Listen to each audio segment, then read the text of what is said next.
তুমি রেগে গিয়ে একটা মেসেজ পাঠালে আর 2 মিনিট পরে রিগ্রেট, আর একটা ইমোশনাল ডিসিশন আর পুরো লাইফ ড্যামেজ। ট্রুথটা কি জানো? তোমার বিগেস্ট এনিমি বাইরের কেউ না, it's your own emotions. But good news, আজকের ভিডিওতে তুমি শিখবে মাত্র 3 মিনিটে ইমোশন কন্ট্রোল করার রিয়েল হ্যাকস। শেষে একটা বোনাস ট্রিক আছে, ডোন্ট স্কিপ। রিসার্চ বলে আমাদের 80% রং ডিসিশন হয় ইমোশনাল স্টেট এ। কেন? কারণ যখন তুমি রেগে যাও বা ভয় পাও তখন তোমার লজিক্যাল ব্রেন অফ হয়ে যায়। সিম্পল ল্যাঙ্গুয়েজ এ emotional on is equal to logic off. এই কারণে তুমি আগে রিয়েক্ট করো, তারপর রিগ্রেট করো। বাট কোশ্চেন ইজ, এই সাইকেল ব্রেক করবে কিভাবে? চলো শুরু করি প্রথম টেকনিক দিয়ে।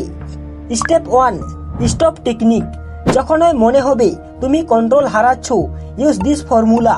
এস স্টপ, জাস্ট স্টপ, কিছু বলো না। T, take a breath, deep breath নাও, স্লো। এইটাই তোমার ব্রেনকে কাম সিগন্যাল দেয়।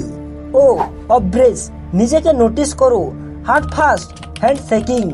পি প্রসেসড, এখন ডিসাইড করো রিয়েক্ট করবে নাকি রেসপন্স করবে। গেম চেঞ্জার লাইন, পাস করলে প্রবলেম 50% সলভ হয়ে যায়। Step 2, name it to them it. এখন একটা powerful hacks, name it to them it.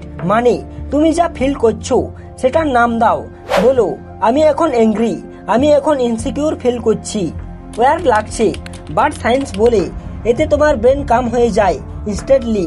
কেন? কারণ ইমোশন আইডেন্টিফাই করলেই লজিক অ্যাক্টিভ হয়ে যায়।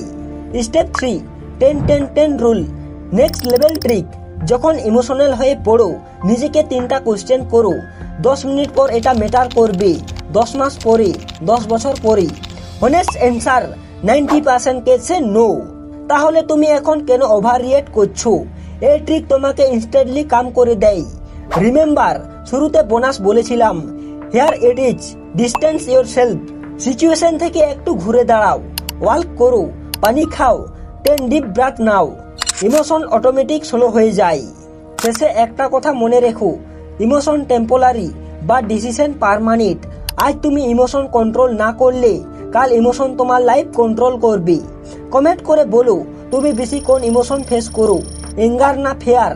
আর যদি ভিডিওটা হেল্পফুল লাগে শেয়ার করো সেই বন্ধুর সাথে যার ইমোশন কন্ট্রোল খুব দরকার।